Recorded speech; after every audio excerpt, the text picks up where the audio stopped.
힘과 능력이 되신 하나님, 지난 한 주간도 저희들을 눈동자처럼 지켜주시고 인도해 주심을 감사합니다. 세상 사람들은 힘을 의지하고 병거를 의지하나 저희 오직 한 마음으로 하나님만을 의지합니다. 세상 사람들은 우상을 숭배하며 재물을 섬기지만 저희들은 진리이신 삼위일체 하나님만을 섬기오니 정결한 마음과 진실한 믿음으로 드리는 우리 예배가 되게 하여 주시고 우리 예배를 주님께서 기쁘게 받아 주시옵소서. 오늘 우리 예배에 주께서 함께 하심을 믿사오며 우리 주 예수 그리스도의 이름으로 기도드리옵나이다. 아멘. 할렐루야. 잘 오셨습니다. 오늘 저희들 주일 예배 우리 찬양하시면서 주님 앞에 올려드리겠습니다.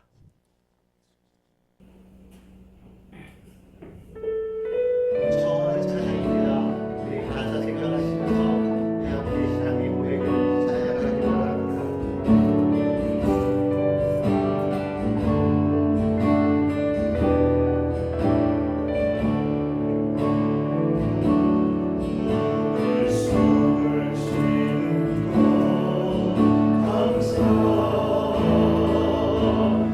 나를 구원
아버지께 참되게 예배하는 자들은 영과 진리로 예배할 때가 오나니 곧 이때라.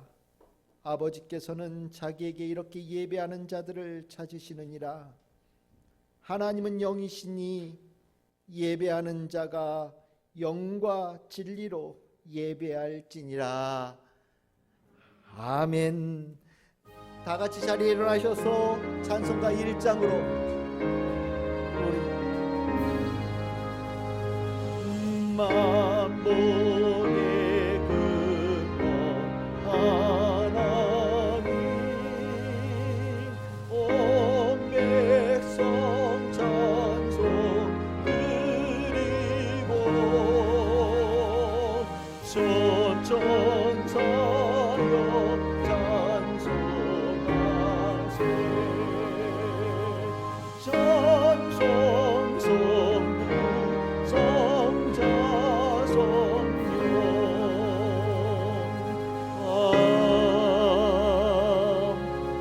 아멘. 전능하사 천지를 만드신 하나님 아버지를 내가 믿사오며 그 외아들 우리 주 예수 그리스도를 믿사오니 이는 성령으로 잉태하사 동정녀 마리아에게 나시고 본디오 빌라도에게 고난을 받으사 십자가에 못 박혀 죽으시고 장사한 지 사흘 만에 죽은 자 가운데서 다시 살아나시며 하늘에 오르사 전능하신 하나님 우편에 앉아 계시다가 저리로서 산 자와 죽은 자를 심판하러 오시리라.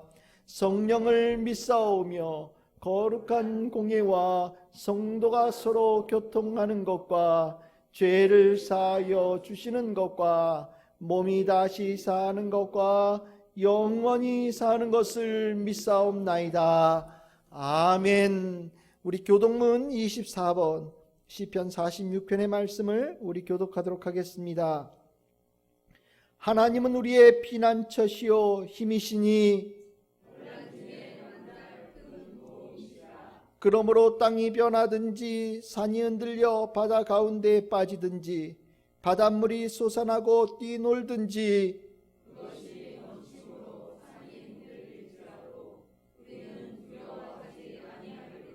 한 시내가 있어 나뉘어 흘러 하나님의 성 곧 지존하신 이의 성소를 기쁘게 하도다.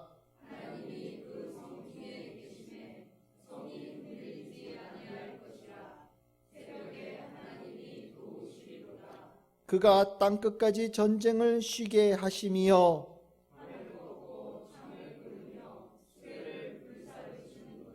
이르시기를 너희는 가만히 있어 내가 하나님 됨을 알지어다.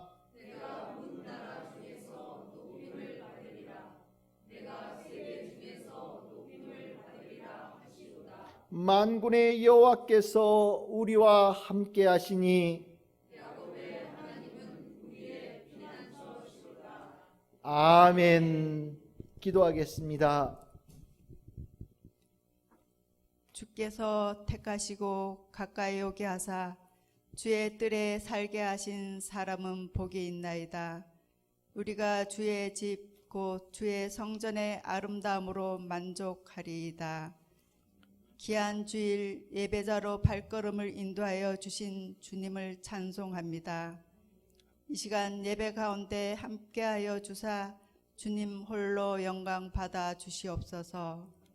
주님께 나온 백성들에게 주님의 임재에 눈뜨게 하시고 주의 능력과 사랑으로 충만케 하시어 말씀 듣는 중에 회개의 입술이 열리게 하옵소서.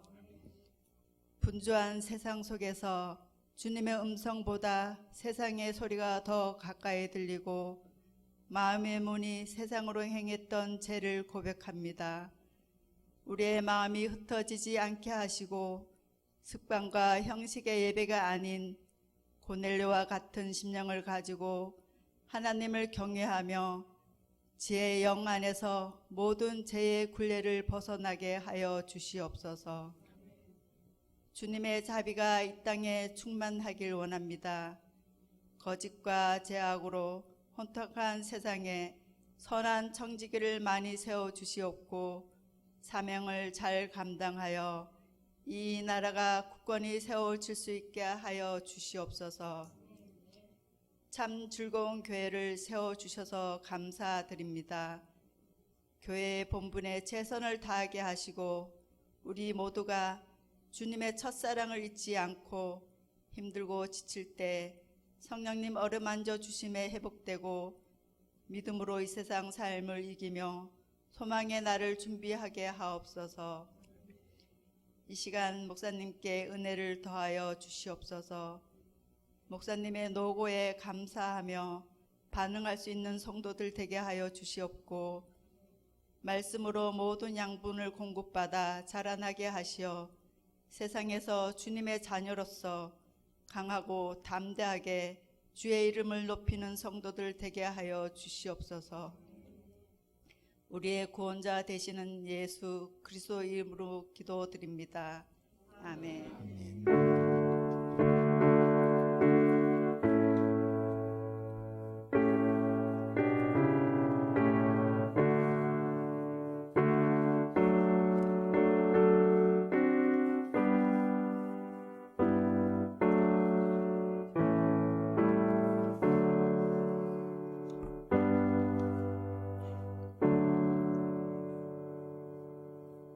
자리에 앉으시겠습니다. 우리 서로 옆에 있는 성도님들 사랑하는 마음으로 우리 축복하면서 우리 찬양하겠습니다.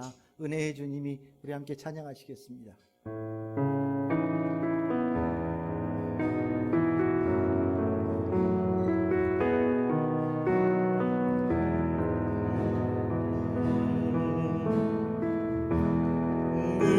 은혜의 주님이 당신을 사랑의 주님이 함께 하시네.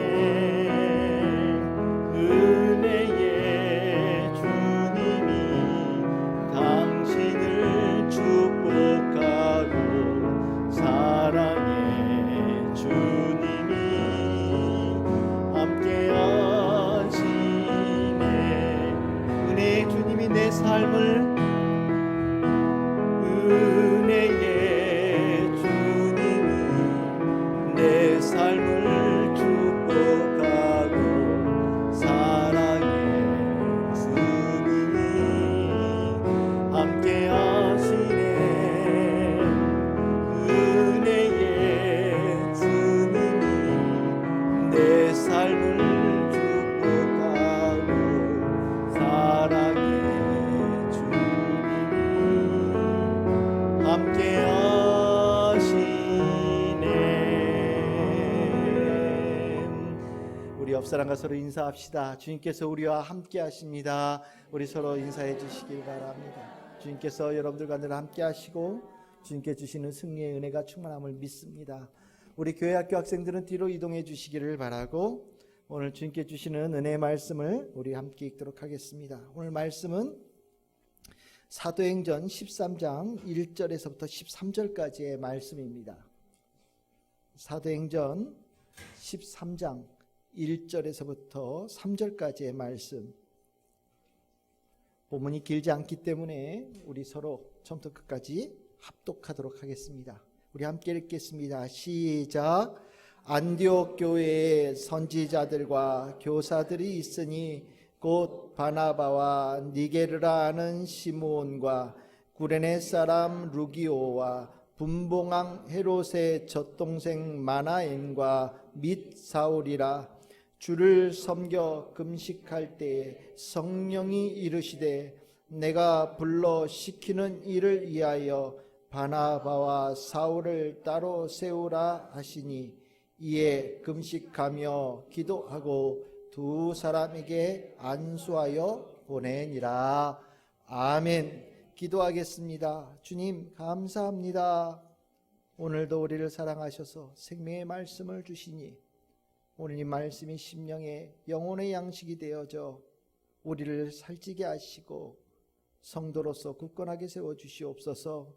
이 말씀에 우리 성도들의 마음이 열리게 하여 주시고 이 땅에 주님의 은혜 가운데 하루하루 승리하는 삶도 이루어질 수 있도록 축복하여 주시옵소서. 감사합니다. 우리 주 예수 그리스도의 이름으로 기도드리옵나이다. 아멘. 할렐루야. 오늘 저희들 함께 읽으신 사도행전 13장 1절 3절의 말씀을 가지고 사도행전 강의 46번째 시간 성령께서 이끄시는 교회라는 제목으로 오늘 함께 은혜를 나누겠습니다. 드디어 이제 우리가 이 사도행전 후반부에 도착을 한 겁니다. 이제 사도행전 13장서부터 28장까지 바울이라고 하는 사도의 전도 여행에 관한 이야기가 이제 길게 등장을 합니다. 이제 이방인들 선교를 향하여서 성령께서 주도적으로 사도들을 이끄셔서 보내시고 큰 열매를 맺는 이야기들을 우리가 나누게 될 것입니다. 그리고 그 이야기의 중심에 이제 바울이라는 이 귀한 사도와 그리고 또 안디옥 교회가 있는 모습을 우리가 보게 됩니다. 우리가 성경을 보면서 이거는 좀 가운데 삽입된 것 같다라는 느낌이 드는 부분들이 있어요. 이제 그 중에 하나가 우리가 몇 주 정도 나누었지만 12장 부분이 딱 그런 부분입니다. 우리가 11장 끝날 때의 본문을 보면 이렇게 되어 있습니다. 제자들이 각각 그 힘대로 유대에 사는 형제들에게 부조를 보내기로 작정하고 이를 실행하여 바나바와 사울의 손으로 장로들에게 보내니라. 그리고 나서 12장 마지막 절 12장 25절에 이렇게 보면 이렇게 되어 있습니다. 바나바와 사울이 부조하는 일을 마치고 마가라는 요한을 데리고 예루살렘에서 돌아오니라. 어떻게 잘 보이십니까? 이 두 개가 이렇게 붙어 있으면 잘 연결이 매끄럽게 되는 구절입니다. 즉 12장 전체는 일종의 매끄럽게 이어지는 이야기 가운데 의도적으로 삽입을 시킨 이야기 같아요. 우리가 이제 12장을 보면서 그 가운데 박해도 있었고 또 베드로가 옥에 갇히고 옥에서 풀려나는 이야기들 이렇게 쭉 보지만 실은 이걸 굳이 이 안에다 넣은 이유 중에 또 하나는 아마도 이 예루살렘에 있는 교회와 안디옥 교회 이 두 교회 사이에 관계에 관한 부분 또 그 중심성이 이동되어지는 부분을 집어넣고 싶어서 이 12장을 넣었다라고 저는 생각이 조금 들더라고요. 왜 이런 얘기를 드리냐면 실은 이 사도행전을 쓴 이 누가에게는 초대교회의 가장 모범이 될 만한 교회라고 생각한 교회는 예루살렘 교회가 아닙니다. 이 누가가 생각할 때 가장 중심이 되어지는 교회의 모범이 될 만한 교회는 바로 안디옥 교회였어요. 그런데 여러분들 머릿속으로 어떤 생각이 드십니까? 예루살렘 교회는 누가 주축이 되어져 있습니까? 예수님의 12 제자들이 주축이 되어 있습니다. 그곳에 성령의 임재도 있었죠. 그러니까 예수님을 만났을 때 따랐던 12명의 제자도 있고 성령의 큰 임재도 있었던 그런 곳이다 보니 또 이스라엘 백성들에게 세상의 중심 그러면 예루살렘이거든요. 그러니까 예루살렘 교회가 늘 언제나 가장 큰 권위를 가지고 있는 교회였습니다. 그래서 어떤 문제가 있거나 어떤 결정 판단을 내릴 때 예루살렘 교회가 어떤 판단을 내리느냐가 굉장히 중요한 부분이 되어져 있었죠.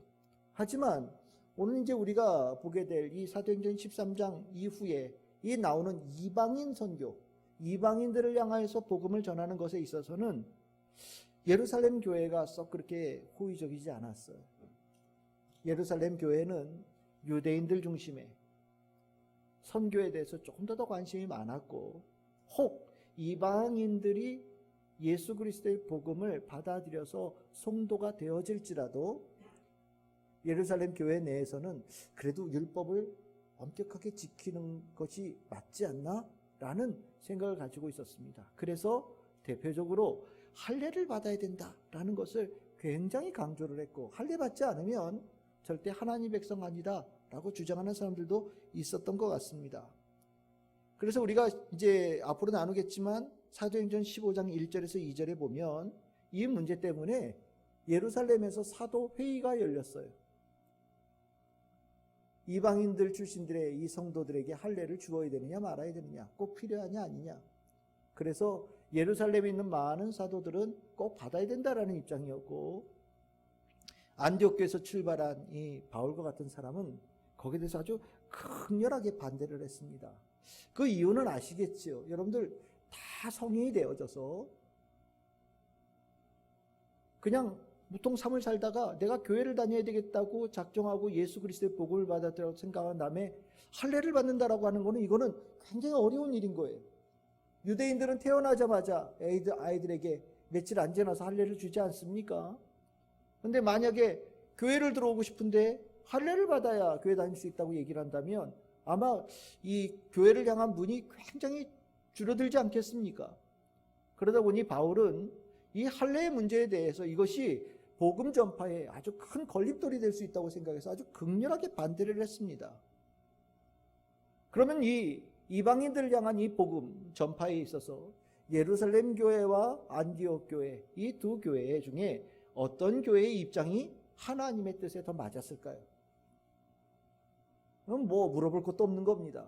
사도행전 1장 8절에 이제 예루살렘, 유대, 사마리아, 그렇죠? 그 다음에 땅끝까지 복음이 전하여지는 이야기, 예수님의 명령 아닙니까? 이 일을 수행하기 위해서는 이 안디옥 교회가 가졌던 이방인들을 향해서 적극적으로 복음을 전하는 일이 반드시 필요했고, 그렇게 본다면 누가 입장에서 봤을 때는 이제 13장 이후에 이방인 선교의 주축은 예루살렘 교회가 아니라 바로 안디옥 교회다, 이런 인식을 가졌던 것 같습니다. 그러면 왜 이 예루살렘 교회, 이 안디옥 교회 이렇게 극명하게 차이가 났을까? 시작은 분명히 예루살렘 교회에서 시작됐는데 어떻게 안디옥 교회가 이렇게 크게 성장할 수 있었을까? 그것은 딱 한 가지로 얘기한다면 성령의 이끄심, 성령의 역사하심에 얼마만큼 문을 열어놓고 그것을 수용하느냐, 이 차이가 이 두 교회의 극명한 차이를 나타내는 아주 중요한 요소가 되었던 것으로 보입니다. 12장을 굳이 삽입해 놓고 있는 이유 중에 12장 12절에서 17절에 보시면 베드로가 옥에서 풀려난 다음에 마리아의 집에, 그 성도들이 모여있는 마리아 집에 찾아갑니다. 그 마리아 집에 찾아가서 이제 그 안에 있는, 거기에 사람들이 모이는지 알고 있었어요, 베드로는. 그래서 그 문을 두들기고 나 왔다고 이제 그 사람들에게 문을 열어달라고 요청을 하죠. 그런데 오늘 이 12절에서 17절의 이 내용을 보면 그 마리아의 집안에 모여있는 성도들이 좀처럼 이 베드로에게 문을 열어주질 않아요. 그 많은 사람들이 모여있는데 그 중에 문으로 뛰어나온 사람은 한 사람인데, 이 한 사람을 성경에서 뭐라고 표현하냐? 여자아이라고 표현하고 있습니다. 근데 이 여자아이는 여종이라는 거예요. 여종이, 로데라고 하는 여종이 튀어나옵니다. 로데, 여러분들 영어에 비슷한 이름이 있죠? 아마 장미, 뭐 이런 뜻인 것 같아요, 이름이요. 그러니까 아주 뭐 어린 여종인데 아마 이쁘게 생겨서 장미라는 이름을 붙여주지 않았을까라는 생각이 드는데, 이 여종이 튀어나와서 베드로 소리를 문 밖에서 들었는데 확실하게 저건 베드로다라고 확신을 딱 가진 거예요. 그래서 이 여종이 안으로 뛰어 들어가지 않습니까? 베드로가 살아서 왔다고요. 기뻐하고 달려들어가서 베드로가 살아서 왔다고 열심히 전합니다. 그런데 여러분들 막상 기도하고 있던 그 마리아의 집에 있던 예루살렘 성도들, 예루살렘 교회 성도들은 어떤 반응을 보입니까? 쟤 미쳤다, 불가능한 일이다, 이렇게 얘기를 합니다. 로데는 여기에 대해서 절대로 물러서지 않죠.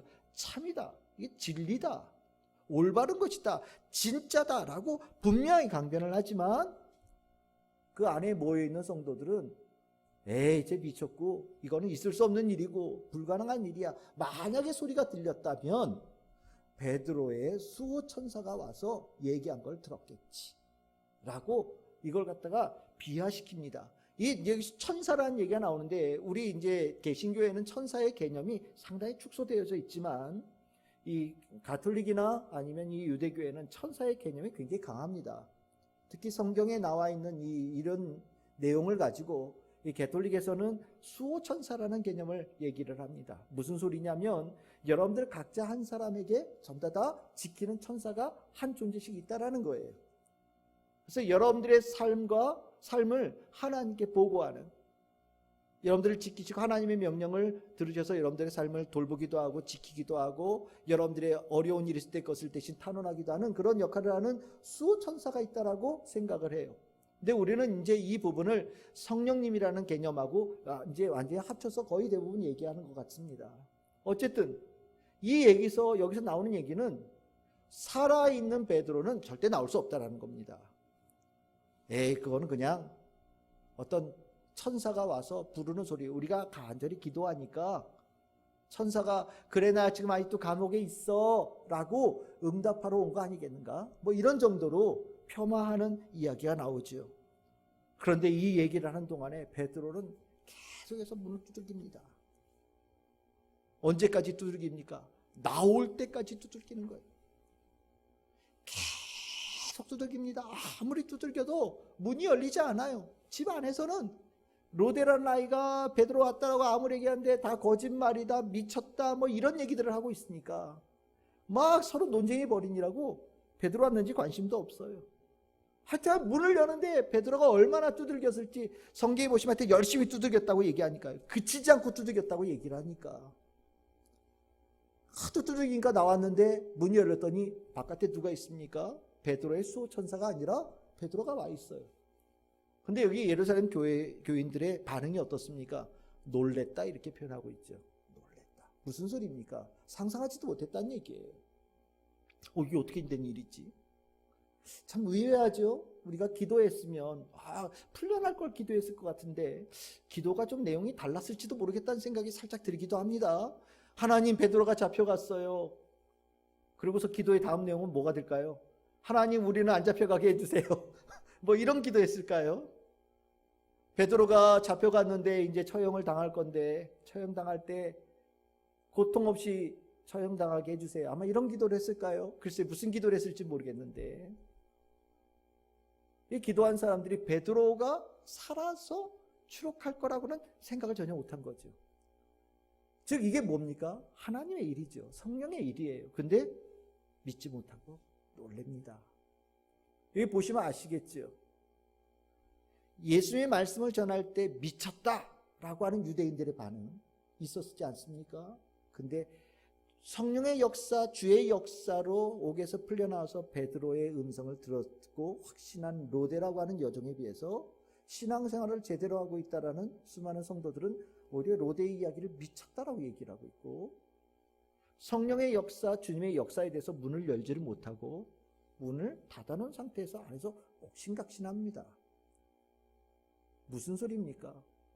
주의 성령의 역사를 쉽게 받아들이지 못하는 굉장히 혼돈 속에 있는 예루살렘 교회의 모습을 보여주는 거예요. 17절에 보시면 베드로가 안에 들어가서 얘기를 하는데 이런 얘기가 나옵니다. 거기 앉아있는 사람들에게 쭉 조용히 하라고 해서 뭐 어떻게 된 일인지 얘기하고 난 다음에 이 일을 어떻게 하라고요? 야고보와 그리고 형제들에게 가서 전해라 이렇게 얘기합니다. 이 형제는 사도들 얘기하는 것 같아요. 지금 무슨 소리냐면 기도하는 그 자리에 야고보와 교회 지도자들이 자리에 함께하지 않았던 것 같습니다. 교회와 성도가 분리되어져 있었던 것 같아요. 핍박이 있어서 그랬을지도 모르겠죠. 어떻게 되었든 간에 이 예루살렘 교회에 대해서 12장 12절에서 17절에 나와 있는 이 우리에게 알려주는 이 이야기는 예루살렘 교회에 대한 약간의 실망감을 느끼게 하는 모습의 이야기입니다. 한마디로 예루살렘 교회는 핍박과 기근과 어려움 속에서 큰 혼돈을 겪었고 그 가운데 성령의 역사에 대해서 마음을 활짝 열지 못하고 의심하고 그것에 주저하는 모습들을 보였고 또 그 모습 가운데 성도와 사도들이 분리되어져서 있는 모습들이 오늘 이 12장에 나와 있는 이야기예요. 그런데 우리가 오늘 읽은 본문 13장에 등장하는 안디옥 교회는 정반대입니다. 12장의 성령의 역사를 받아들이지 못한 이 주저하는 예루살렘 교회에 비해서 13장에 나와 있는 안디옥 교회는 성령의 역사하심, 성령의 인도하심에 굉장히 민감하게 반응하고 굉장히 적극적으로 반응하고 문을 활짝 열어서 반응하는 그런 교회였습니다. 13장 2절에 보시면 이렇게 얘기합니다. 성령이 이르시되 저는 전에 번역이 더 나은 것 같아요. 우리는 옛날에 성경을 이걸 뭐라고 내냐면 성령이 가라사대 이렇게 했거든요. 이르시되보다 가라사대가 저는 개인적으로 훨씬 더 나은 것 같은데 여러분들은 모르시겠어요. 근데 성령이 이르셨다. 이 얘기가 왜 충격적이냐? 이제까지 성령께서 개인에게 말씀하신 적은 있어요. 성령이 개인에게 이렇게 해라 저렇게 해라 명령하신 적은 있는데 성령께서 교회 전체에게 말씀하신 데는 이 유일한 부분입니다. 13장 1절에 나오는 안디옥 교회는 이렇게 시작되어지는 이 이야기의 모든 3절까지의 그 중심의 대상은 안디옥 교회거든요. 그러니까 성령께서 이르시는 대상도 어떤 일부의 지도자들이 아니라 안디옥 교회 전체에게 말씀하신 거예요. 성령께서 말씀하셨고 교회는 그것에 대해서 즉각적으로 수용하고 반응합니다. 성령께서 말씀하신다는 것은 큰 축복입니다. 하나님의 말씀은 창조의 능력을 가지고 계신 말씀이고요. 무엇이든지 다 이룰 수 있는 능력의 말씀입니다. 그래서 주의 말씀이 우리에게 주어졌다고 하는 것은 최고의 축복이지요. 여러분들 아브라함도 기억하시죠? 아브라함 별거 없는 사람이었지만 아브라함에게 하나님께서 말씀을 주시고 난 다음에 아브라함은 믿음의 조상이 되어지는 겁니다. 이렇게 말씀을 받았다, 약속을 받았다라고 하는 것은 큰 축복이에요. 저는 우리 참 즐거운 게 모든 성도들이 그 하나님의 약속의 말씀, 축복의 말씀에 다 소유되어진 축복의 성도들 다 되기를 소망합니다. 이 안디옥 교회는 그 축복의 말씀을 받은 교회예요. 그러면 이런 축복의 말씀을 누구에게 주시겠습니까? 준비된 자에게 주시는 거예요. 아무에게나 주지 않으셔요. 돼지 목에 진주 목걸이 하면 무슨 의미가 있겠습니까? 그 진주 목걸이를 잘 차서 아름다움을 드러낼 수 있는 존재에게 진주 목걸이가 어울리는 거지요. 똑같습니다. 하나님의 말씀이 임하여도 약속이 임하여도 그 약속을 소중하게 받아들일 수 있는 사람과 그렇지 않은 사람은 완전히 천지 차이가 나는 거예요. 하나님은요, 그것을 받을 수 있고 수용할 수 있고 간직할 수 있는 사람에게, 준비되어진 자에게 하나님의 말씀을 주셔요. 즉 안디옥 교회는 그 준비가 되어진 교회였다라는 거예요.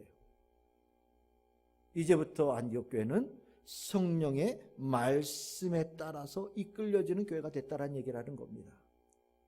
그러면 하나님께 주신 이 말씀, 이 말씀하신 내용이 쉬운 내용이냐? 절대 쉬운 내용 아닙니다. 12장 2절 3절에 보시면 내용이 아주 명확하죠.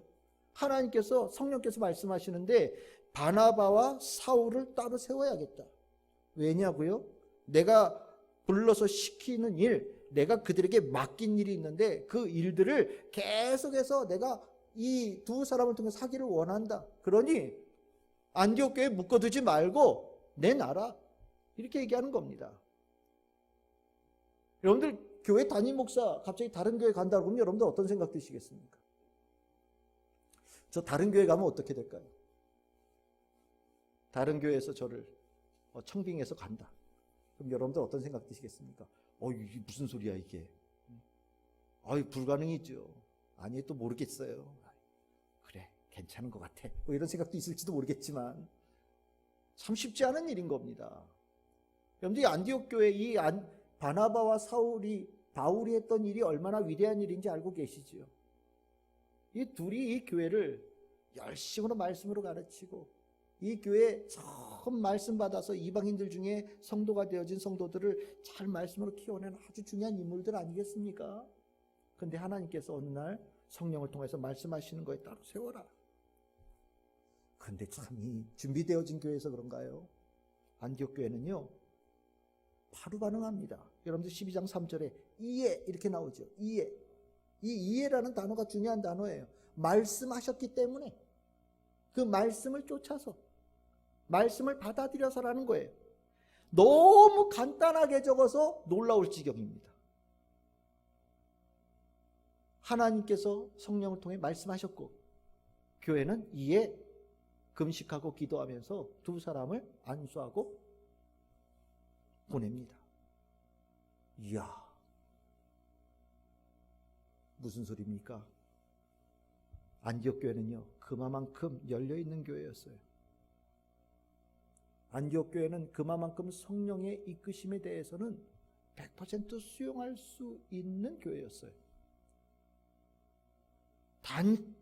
아주 짧은 시각으로 본다면 바나바와 바울이 안디옥 교회에 없다라는 것은 안디옥 교회의 큰 마이너스적인 요소인 것처럼 보일지 모르지만, 하나님께서 두 사람을 따로 세우라고 명령하시고 너희들은 그들을 놓아주라고 명령할 때 안디옥 교회는 그 가운데 하나님의 큰 뜻이 있다는 것을 깨닫고 순종하는 교회가 되어지고, 이 두 사람은 하나님의 그 예수 그리스도의 복음을 정말 땅끝까지 전하는 일꾼이 되어지고, 그리고 안디옥 교회는 그들과 함께하면서 동행하는 후원하는 교회가 되어지고, 그럼을 통해서 이 교회는 놀라운 축복을 얻는 교회가 되어진 거예요. 말씀드렸잖아요. 사도행전에 많은 교회가 나오는데 그 교회 중에 중심되어지는 교회, 가장 모범이 되어지는 교회, 가장 축복받은 교회가 어디냐라고 얘기한다면 바로 안디옥 교회라고 얘기하실 수 있어야 됩니다. 그러면 여러분들 안에는 이 안디옥 교회가 주님께 사랑받고 축복받은 모습이 여러분들의 눈에 들어오셔야 돼요. 저 사람들이 하나님께 사랑받고, 저 사람들이 주님께 축복받고, 저 사람들이 성령의 이끌림을 받는 복 있는 사람들이구나. 저 사람들이 마음을 열고 성령의 인도하심과 성령의 뜻을 수용하는 이 모습 속에 축복이 있구나 라는 것이 눈에 보여야 돼요. 여러분들 참 신기하게도 누가 부자다, 누가 용모가 뛰어나다, 누가 노래를 잘한다, 춤을 잘 춘다, 누가 인기가 있다, 이런 거는 눈에 그냥 막 들어오잖아요. 근데 성경 안에 하나님께서 축복하시고 하나님께서 사랑하시고 하나님께서 인도하시고 하나님께 놀랍게 세우신 자의 그 아름다운 모습은 세상에 그렇게 안 보이는 사람들이 있어요. 그게 보여야 되는 거예요. 눈에 들어오고 그게 마음에 새겨지고 이렇게 살아야 되는 거구나 라는 것을 깨달아야 되는 겁니다. 그게 축복되어진 성도예요. 그게 성도죠. 하나님의 축복의 모습, 하나님의 사랑하시는 모습이 눈에 들어오고 마음에 새겨져야 그게 성도지. 돈 많은 사람이 보이고 세상에 인기 많은 사람들이 눈에 들어오고 그것들이 먼저 내 마음을 꽉 채워지는데, 그것을 나도 바라보고 있는데 어찌 그것이 하나님의 마음에 흡족한 성도, 하나님을 기쁘시게 하는 성도의 모습이라고 얘기할 수 있겠습니까? 우리는 안디옥 교회의 모습을 보면서 다른 모습 볼 거 없어요. 교회가 이렇게 돼야 되는 거구나. 교회는 이런 모습으로 살아가야 되는 거구나. 하나님께서 이런 교회를 축복하시는구나. 여러분들 눈에 들어오셔야 돼요. 그러면 이 안디옥 교회 이렇게 큰 축복을 받고 성령의 그 말씀하시고 수용할 수 있는 준비가 되어졌다라고 얘기를 하는데, 도대체 이 교회는 뭘 보시고 하나님께서 준비됐다고 얘기하시나? 도대체 이 교회는 뭐가 특별하길래 다른 교회의 모범이 될 만한 모습들을 가지고 있었을까? 우리는 궁금하게 되어지죠. 그 1절에서 3절까지의 이 안디옥 교회가 가지고 있던 강점이 보입니다. 첫 번째가 뭐냐면 그 교회는 성령에 충만한 사역자들이 있었어요. 흔히 안디옥 5명의 지도자 얘기합니다. 여러분들 오리, 거위, 낙인 효과 있다는 거 아시죠? 오리와 거위가 태어나서 몇 시간 내에 처음 움직이는 걸 보면 그게 엄마라고 생각한대요. 그래서 자동차가 움직이는 걸 보면 자동차 끝까지 쫓아가고요. 사람을 먼저 보면 사람을 엄마인 줄 알고 막 쫓아오거든요. 굉장히 중요한 겁니다. 실은 먼저 보이는 게. 교회 다닐 때도 실은 인도자 굉장히 중요하죠. 그 인도자가 어떠한 사람이냐에 따라서 그 인도함을 받은 성도가 살아가는 모습이 달라요. 인도자가 신실하고, 인도자가 주의 말씀에 충만하고, 인도자가 주님을 뜨겁게 사랑하고, 인도자가 주님 앞에 기도하고, 그렇게 예배드리면 아주 굳건하게 서 있는 성도들 인도자로 갖게 되어지면 그 성도도 똑같이 닮아갑니다. 근데 인도자가 반쯤 날라리에 교회는 인도에서 갖다 놨으니까 이제 알아서 잘 다녀요. 나는 매주는 교회 못 다오는 사람입니다. 그러면 인도자가 그런데 인도함을 받은 사람이 무슨 수로 교회를 모델을 찾겠어요? 인도자 굉장히 중요한 겁니다. 교회 사역자 굉장히 중요한 거예요. 사역자가 어떠냐에 따라서 교회 성도들의 성장의 모습이 달라져요. 그래서 교회에서는 사역자에 대해서 굉장히 많은 신경을 씁니다. 정말 귀한 사역자, 바르게 세워진 사역자 한 사람을 구하고 얻기 위해서 하나님 앞에 얼마나 기도하는지 몰라요.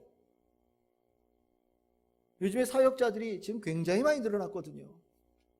정말 많은 신학교에서 대규모로 이 전도사 목사님들을 양산하는 바람에 제대로 훈련되지 않은 실은 사역자들이 많이 나와서 담임 목회를 하는 목사님들의 고민이 참 이것 있어요. 좋은 사역자를 어떻게 만날 것인가, 구할 것인가 고민이 있죠. 오늘 이 안독교회는 그렇게 보면 복받은 교회 중에 복받은 교회예요. 5의 지도자가 있다고 13장 1절에 나오는데 이 5명의 순서가 쭉 바나바로 시작해서 사울까지 가거든요. 그런데 이 5명의 순서가 왜 이렇게 되느냐? 아마 나이 순인 것 같다 이렇게 얘기를 합니다. 첫 번째 나오는 사람이 누구냐면 바나바예요. 여러분들 바나바 어떤 사람인지 아시죠? 위로의 아들입니다.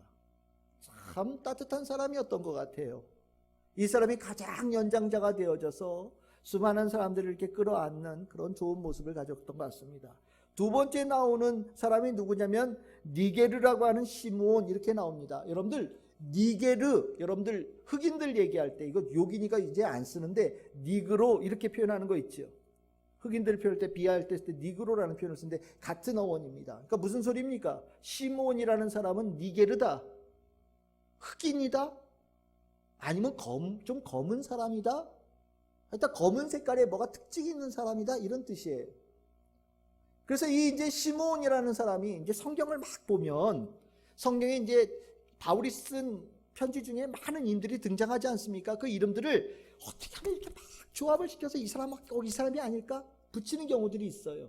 그런데 이 니게르라고 하는 시므온이 혹시 예수님께서 십자가를 지셨을 때 그 십자가를 대신 짊어지고 올라갔던 구레네 사람 시므온 그 사람 아닐까? 라고 많은 사람들이 추측을 하는데 잘 모르겠어요. 근데 만약에 그렇다고 한다면 예수님 십자가 지고 가실 때 너가 대신 지어! 그리고 로마 병정이 이렇게 딱 할 때 그 지는 사람이 적어도 백인의 모습으로 나오면 안 되는 거죠. 만약에 그렇다고 한다면 흑인의 모습으로 나오는 게 맞는 거예요. 이 여러분들이 이런 사람도 있었고 세 번째 나오는 사람이 누구냐면 구레네 사람 루기오라고 나옵니다. 루기오라는 이름 벌써 헬라식이나 로마식의 이름이죠. 그렇죠? 루기 이것도 어디 비슷한 거 생각나시는 분 없습니까? 니은 기억? 누가? 이렇게 생각하는 사람들도 있어요. 그래서 혹시 이 사도행전을 쓴 누가가 이 구레네 사람 루기오 아닐까라고 생각도 하는데 실은 잘 모르겠어요. 근데 루기오란 이름을 다른 데선 찾을 수 없으니 뭐 사람들 중에는 그렇게 생각하는 사람도 있습니다. 루기오가 왜 누가가 계속 바울과 같이 다녔으니까 이 사람이 아닐까라고 생각하기도 합니다. 네 번째가 누구냐면 헤롯의 젖동생 마나엔이라고 나옵니다. 여러분들 헤롯이 몇 명이 있다라고 저한테 설교했었죠. 헤롯 대왕이 있었고 그 다음에 예수님께서 사도 세례 요한을 죽이고 예수님께서 십자가를 지실 때 신문했던 헤롯이 있었다고 그랬죠. 그 헤롯 이름이 헤롯 안디바, 헤롯 안티파스 이렇게 얘기했죠. 여기에 나오는 헤롯은 그 헤롯 안티파스를 얘기하는 겁니다. 젖동생이라는 게 뭐냐면 왕자를 낳는데 왕자가 이 엄마가 젖이 부족한 거예요. 그러니까 젖을 먹여줄 수 있는 유모를 구해서 그 집에 젖이 나온다는 얘기는 비슷한 또래의 애를 기르고 있다는 얘기니까. 그래서 같이 키워진 사람을 얘기하는 겁니다. 그러니까 신분이 낮지 않은 사람이에요. 우리는 보통 유모 뭐 이렇게 생각하면 급이 낮은 사람 이렇게 생각하는데 당시에는 고위층 중에서 가장 가까운 사람들 중에서 그 아이를 막 낳아서 젖을 먹일 수 있는 사람을 찾아서 같이 키웠다라고 얘기를 한다는 겁니다. 그러니까 이 사람은 고위층 사람이에요. 헤롯 집안의 고위층의 사람인데 헤롯과 연관되어진 고위적인 사람인데 이 사람이 안디옥 교회의 지도자가 되어져 있다라고 얘기합니다. 마나엔이라고 되어져 있는 이름은 히브리식으로 얘기하면 문하햄이 되는 거예요. 문하햄. 그리고 다섯 번째는 누굽니까? 사울이죠. 유대인 교육 정통으로 받은 사람. 다소 출신의 이 사울. 5명. 각각이요. 여러분들이 안디옥 교회 처음 복음 전했던 사람 누구라고 그럽니까? 구레네 사람, 구보로 사람들이 와서 복음을 전했다고 그랬죠. 이 5사람 중에 그 사람도 있는 것 같아요. 그러니까 얼마나 열정적인 사람들이에요. 얼마나 복음에 충만한 사람들입니까? 얼마나 성령에 충만한 사람들입니까? 바나바는요, 이 안에 뜨거운 사랑을 가지고 있었고, 사울은 부활하신 예수 그리스도를 만나서 극적으로 인생이 변화되어진 사람이고, 마나행 같은 경우에는 예수의 복음을 받고 난 다음에 그 헤롯 집안의 모든 그 가까이 있는 모든 인적 관계를 다 청산하고 예수를 따르겠다고 나온 사람이고요. 이 아프리카에서 온 것 같은 이 흑인의 사람, 얼마나 복음을 열심히 전하길래 그 먼 곳까지 나와가지고 복음을 전하겠습니까?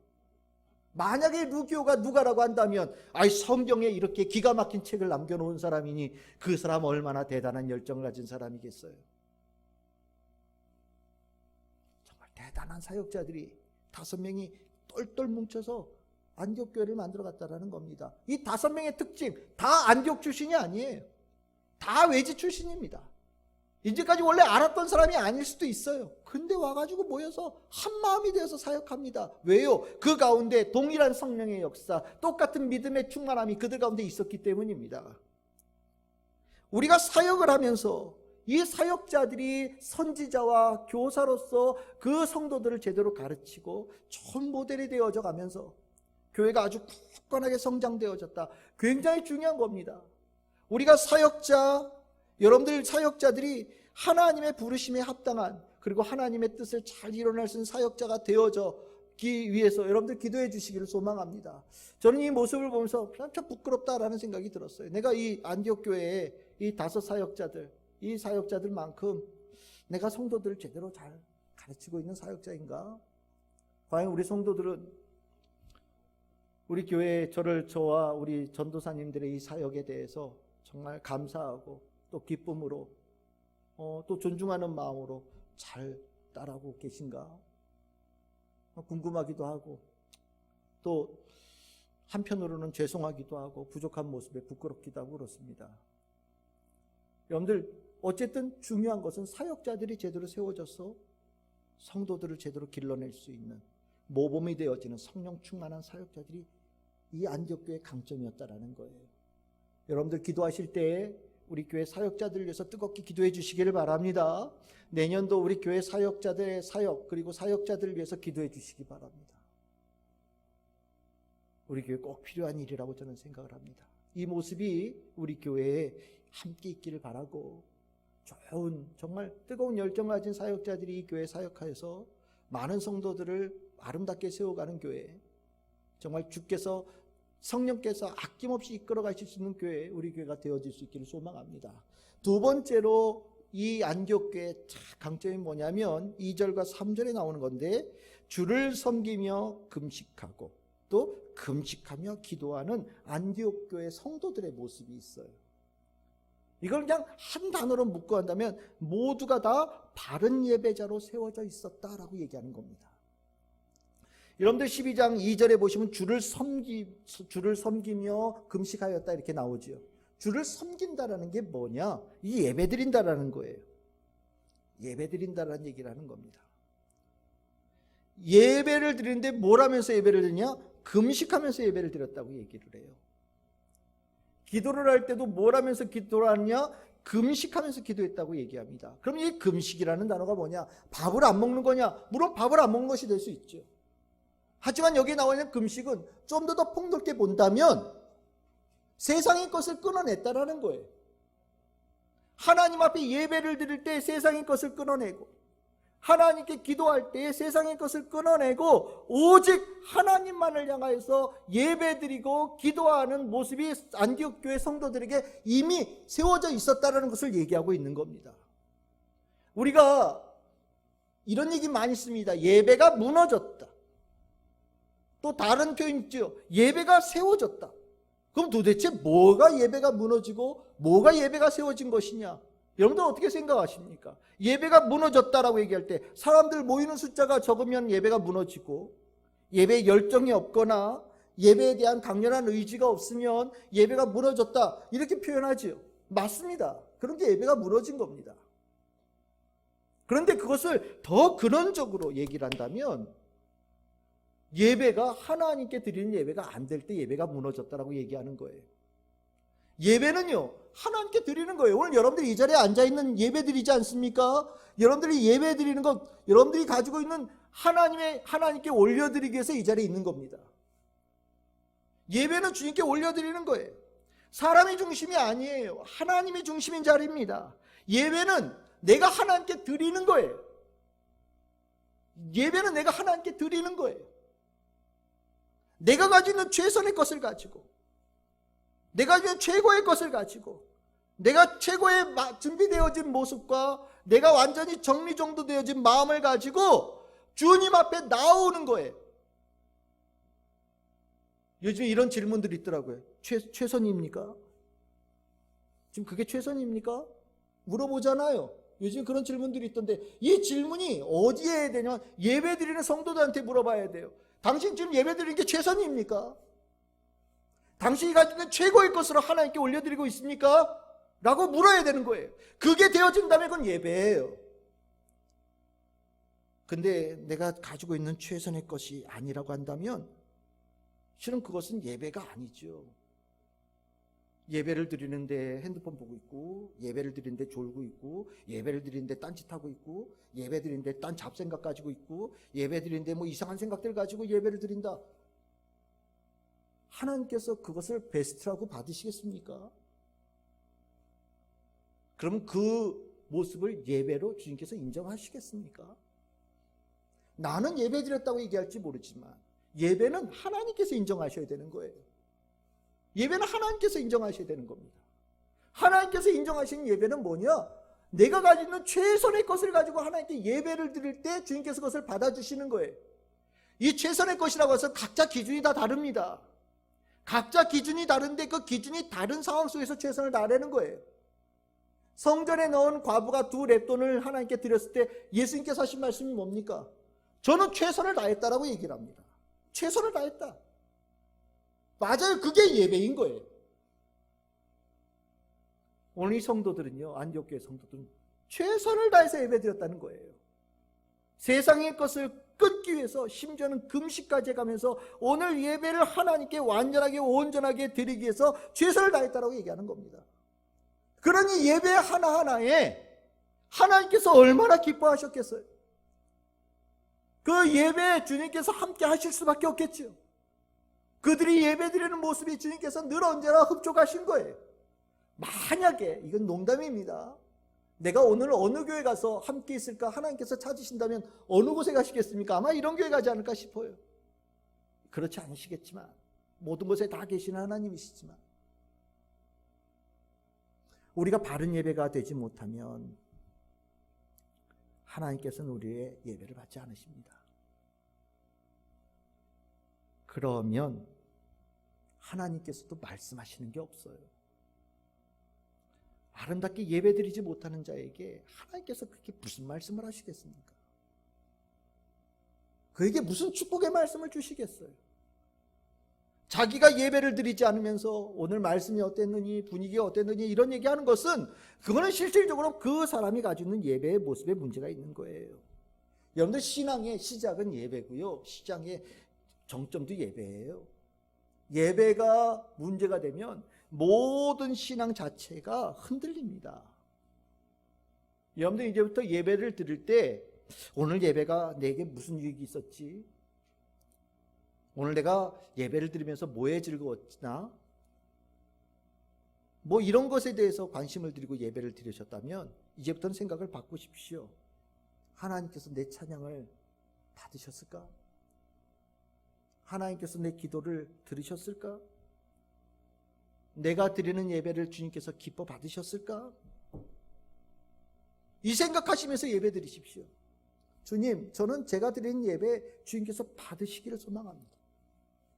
내가 최선을 다해서 주님 앞에 예배를 올려드리오니 주여 제 예배를 받아주시기를 소망합니다. 이 마음으로 예배를 드리시기를 바랍니다. 안디옥 교회는 정말 대단한 교회였어요.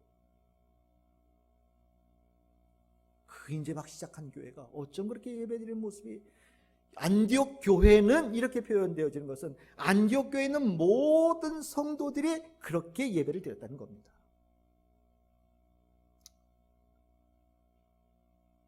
가짜 예배 회개해야 됩니다. 가짜 예배자 정신 차려야 되고 부족한 예배자 각성해야 됩니다. 하나님께서는 예배드리는 것을 보고 계셔요. 그 예배드림에 하나님의 은혜가 있습니다. 안디옥 교회는 이런 교회였기 때문에 성령께서 직접 말씀하시는 유일한 교회가 된 겁니다. 그리고 그 말씀은 놀라운 축복으로 이끌어가는 겁니다. 어떤 교회가 성령께서 이끄시는 교회냐? 성령께서 하나님의 뜻을 마음껏 펼쳐내시고요.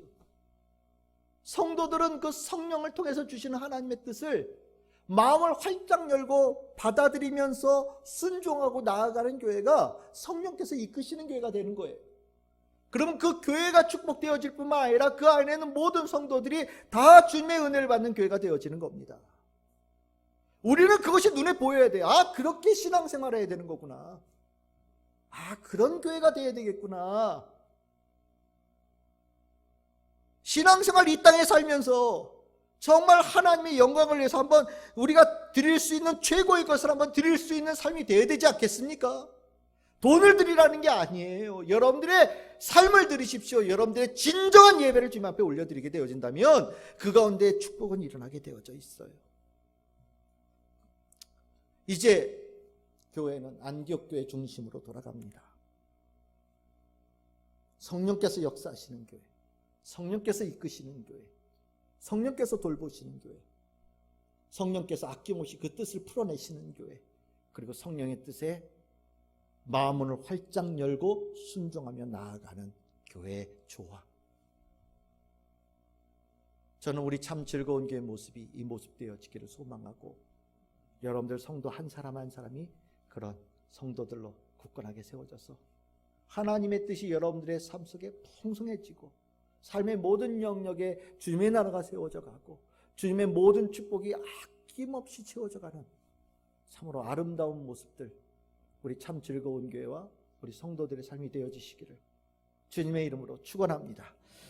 기도하겠습니다. 주님 감사합니다. 오늘 저희들 사도행전 13장 1절에서 3절의 말씀을 가지고 성령께서 이끄시는 교회라는 제목으로 함께 은혜를 나누었습니다. 주님, 오늘 저희들의 이 안디옥 교회의 모습을 이게 보면서 우리 사역자들의 모습과 우리 성도들의 모습을 돌아보고 우리들의 부족한 것들을 또 돌아보고 또 우리들의 마음의 깊은 곳으로부터 이 아름다운 모습을 진정으로 담기를 원함을 소망합니다. 주님, 오늘 이 자리에 예배드리는 모든 성도들, 오늘 기쁘게 주님 앞에 예배를 드린 성도들이오니 이들의 예배를 받아주신 줄 믿습니다. 주여, 예배드리는 자, 참되게 예배드리는 자를 기다리시는 주님, 오늘 이 예배를 통하여서 주시는 하나님의 복된 말씀이 심령에 새겨져서 큰 하나님의 나라를 이루어가는 은혜의 자리가 되게 하여 주시옵소서. 감사합니다. 우리 주 예수 그리스도의 이름으로 기도드리옵나이다. 아멘. 그럼 이 말씀을 기억하시면서 우리 잠시 동안 통성으로 기도하도록 하겠습니다. 기도하겠습니다. 아버지 하나님 감사합니다. 오직 주님의 은혜와 주의 말씀 속에 우리들을 이끌어 주시면 감사합니다. 성령의 주, 오늘 우리에게 가르쳐 준 그 말씀 속에 우리가 깊이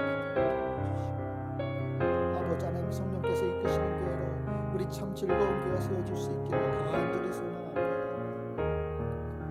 아버지 하나님, 우리 사역자들의 부족하여서 성도들을 제대로 이끌지 못하였다면 아버지 하나님, 우리에게 해야 될 것을 가르쳐 주시고 능력을 채워 주시옵소서.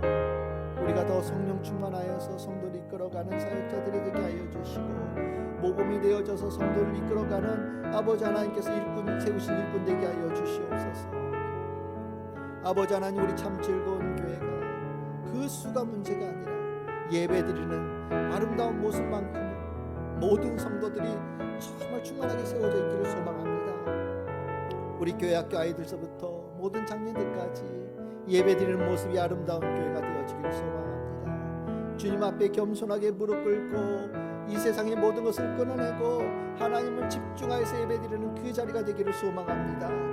주여, 이 자리에 있는 우리 성도들 축복하여 주시고 아버지 하나님 말씀 속에 더 깊이 들어가는 은혜가 있게 허락하여 주시옵소서. 하나님의 은혜를 구합니다. 감사합니다. 축복합니다. 축복합니다. 오늘 이 자리에 함께하지 못한 우리 성도들에게도 함께 동일하게 충만한 은혜를 내려 주시어서 온라인으로 예배를 드릴 때 그 자리에도 성령의 역사가 충만하게 임하게 하여 주시옵소서. 하나님의 뜻이 있어서 아버지 하나님 앞으로 이 참 즐거운 교회 가는 길은 더 아름답고 귀한 길이 되게 하여 주시옵시고 땅끝까지 복음을 전하는 데 앞장서고 또 함께 힘을 합치는 교회가 될 수 있도록 우리 교회가 되게 하여 주시옵소서. 주의 은혜를 구합니다. 성령의 역사가 모든 성도들의 심령에 충만한 은총 내려 주시옵소서. 감사합니다. 주의 은혜를 구합니다. 감사합니다. 우리 주 예수 그리스도의 이름으로 기도드리옵나이다. 아멘. 주님, 오늘 이 자리에 예배에 함께한 성도들 기억하여 주시고 돌보아 주시고 어루만져 주시고 치료하여 주시고 세워주시고 바꾸어 주시고 거듭나게 하여 주시옵소서. 아버지 하나님, 심령 속의 모든 어두운 것들을 쫓아버려 주시고 오직 빛된 주님의 진리만을 따라가는 성도들 되게 하여 주시옵소서.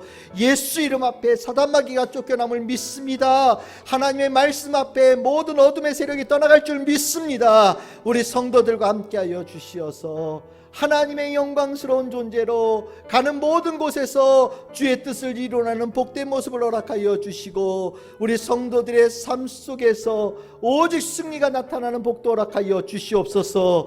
예수의 이름으로 명하노니 모든 사단 마귀는 모든 마귀는 다 떠나갈지어다. 예수 이름으로 명하노니 모든 혼돈과 모든 무질서와 모든 의심과 모든 갈등과 모든 미움들 다 떠나갈지어다. 주여, 예배드릴 모든 성도들에게 특별한 사랑의 어루만 지심을 허락하여 주시어서 육신의 강건함을 허락하여 주시고 회복의 은혜를 허락하여 주시옵소서. 약한 것들을 강하게 하여 주시고 무너진 것들을 세워주시고 마음에 그늘진 것들도 주님의 밝은 빛으로 채워 주시옵소서. 예수 이름으로 명하노니 모든 병을 가지고 오는 사단마귀는 다 떠나갈지어다. 예수 이름으로 명하노니 창조의 아름다운 모습으로 회복되어질지어다. 주여, 우리 성도들의 예수 이름 믿고 살아가고 예수 이름 붙잡고 나가는 성도들에게 형통한 은혜와 강건케 되어짐의 은혜를 허락하여 주시옵소서. 감사합니다. 우리 주 예수 그리스도의 이름으로 기도드리옵나이다. 아멘. 할렐루야. 오늘 참 즐거운 교회가 성령께서 이끄시는 교회로 더 굳건하게 세워지기를 소망합니다. 여러분들 기도하실 때마다 이 소망 가지고 우리 함께 기도하고 함께 나아가는 우리 교회가 되기를 소망합니다. 교회 소식 말씀드리겠습니다. 교회 소식 뭐 특별한 거 없고 저희들이 11월 15일 셋째 주입니다. 추수감사절 저희들이 지내는데 그 추수감사절에 저희 임직식을 같이 하도록 하겠습니다. 그래서 올해 임직자는 저 뒤에 계신 우리 고옥선 집사님 권사 임직 저희들이 올해 이 대상자이십니다. 우리 집사님 뒤에서 일어나셔서 인사해 주시고 박수로 환영해 주시기 바랍니다.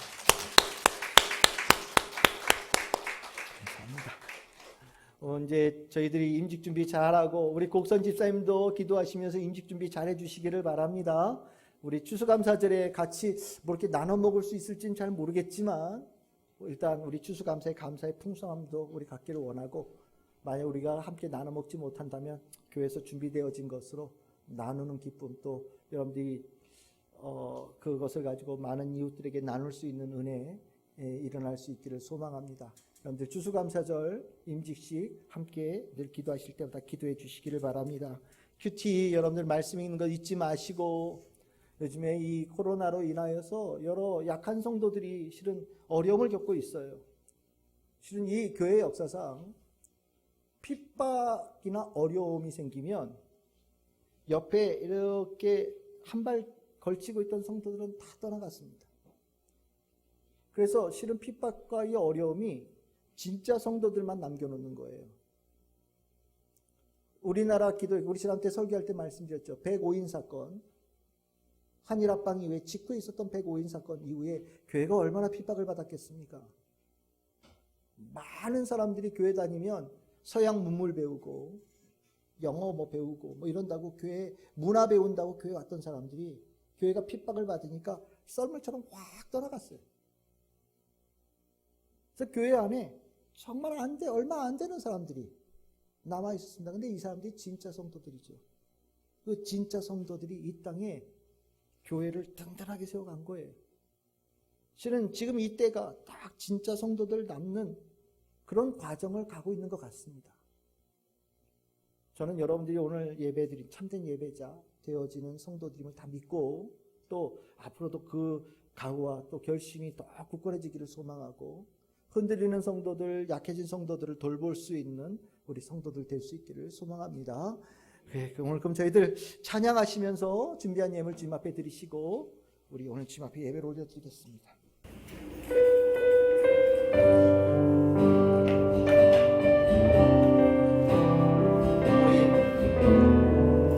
어려운 수많은 성도들을 기억하시면서 오늘 저희 찬양 고맙습니다. 우리 손 기도하고 찬양했으면 좋겠습니다.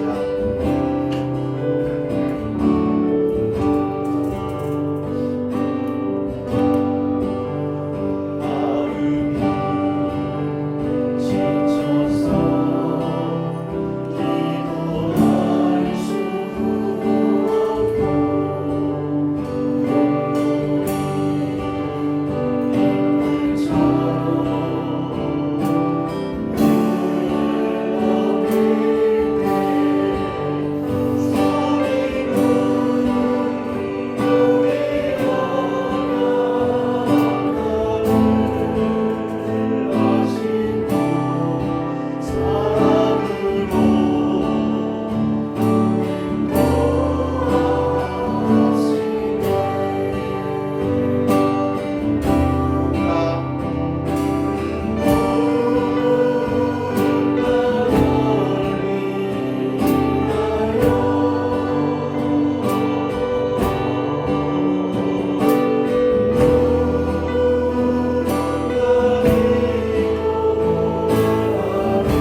주님 감사합니다. 주님께서 주신 은혜를 마음에 깊이 담은 성도들, 오늘 주님 앞에 예배를 드리며 준비한 예물 주님 앞에 올려드립니다.